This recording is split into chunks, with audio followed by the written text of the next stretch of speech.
Bilang bahagi ng pagsusulong ng kolaborasyon sa pagitan ng mga institusyon, nagsagawa ng 3 araw na benchmarking activity ang Regional Center for Indigenous Peoples Education or RECIPE ng Nueva Ecija University of Science and Technology o NEUST at ang Center for Heritage and Indigenous Cultures CHIC ng University of San Agustin o UNISAG. Layon ng inisyatibong ito na palakasin ang edukasyong inklusibo at nakaugat sa kultura habang patuloy na ipinaglalaban ang mga karapatan ng mga katutubong pamayanan. Sa naturang aktibidad, ibinahagi ng RECIPE ang kanilang mga proyekto at advokasya, partikular na ang mga pananaliksik na tumutugon sa mga katutubong mamamayan. Tinalakay rin ang mga posibilidad ng makipag-ugnayan at kooperasyon sa pagitan ng dalawang panig upang mas mapalawak ang mga programang pang-edukasyon na makatao at makakalikasan. Ang RECIPE ay naninindigang suportahan ang kapakanan ng mga katutubong komunidad at tiyaking ang kanilang pagkakakilanlan ay kinikilala at pinangangalagaan.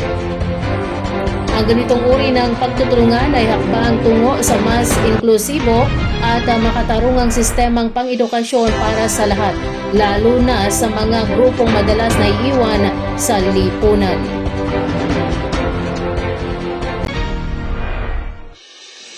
Layunin isulong ang kapakanan ng mga magsasaka at bilang bahagi ng patuloy na kampanya ng administrasyon na paunlarin ang sektor ng agrikultura, pinaunahan ni Pangulong Ferdinand R. Marcos Jr. ang inaugurasyon ng Rice Processing System o RPS-2 facility at ang formal na pamamahagi ng mga makinaryang pansakahan sa Science City of Muñoz, Nueva Ecija nitong katapusan ng Hunyo. Ang makabagong pasilidad ay pinangunahan ng Philippine Center for Post-Harvest Development and Mechanization o PhilMec sa ilalim ng Rice Competitiveness Enhancement Fund o RCEF Mechanization Program. Layunin nitong palakasin ang produktibidad, kita at pandaigdigang kakayahang makipagkompetensya ng mga magsasaka sa pamagitan ng pagpapalawak ng akses sa makabagong teknolohiya sa produksyon at post-production ng palay.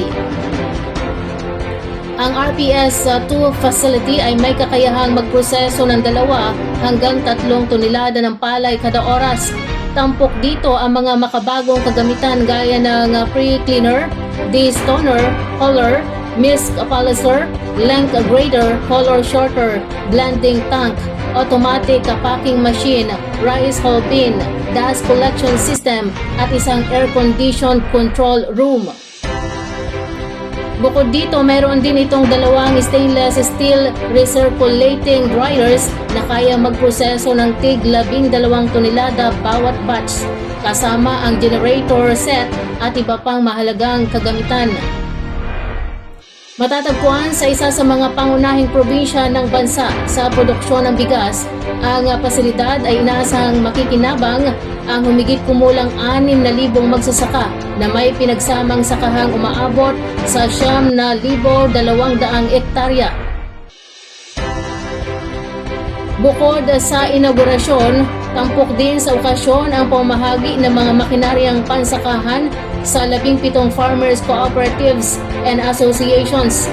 Kabilang sa ipinamahagi ay isang 4-wheel tractor na may kompletong kagamitan, 16 na rice combine harvesters o RCH at isang handy cultivator.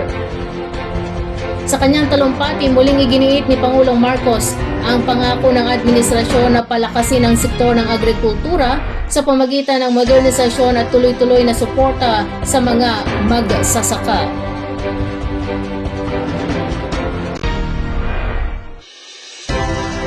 Nakamit ni PhilMec Director at Scientist for Dr. Dionisio G. Alvendia ang isang parangal bilang gawad sa ka-awardee for Outstanding Agricultural Scientist na ginawad noong umaga ng June 30 sa PhilRice Central Experiment Station, Lungsod Agham ng Muñoz sa Nueva Ecija.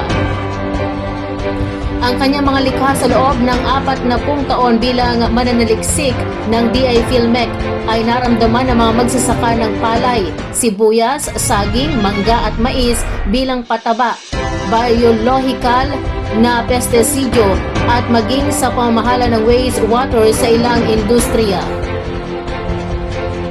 Ito ay kwento ng kanyang pagsisikap mula sa loob ng laboratorio patungo sa pagbabagong hinahangad ng mga komunidad ng mga magsasaka at mangingisda. Si Director Alvin Dia ay makakakuha ng 2 milyong pisong halaga ng research grant upang may pagpatuloy ang pananaliksik at paghahanap ng mga makabuluhang solusyon para sa sektor ng pagsasaka.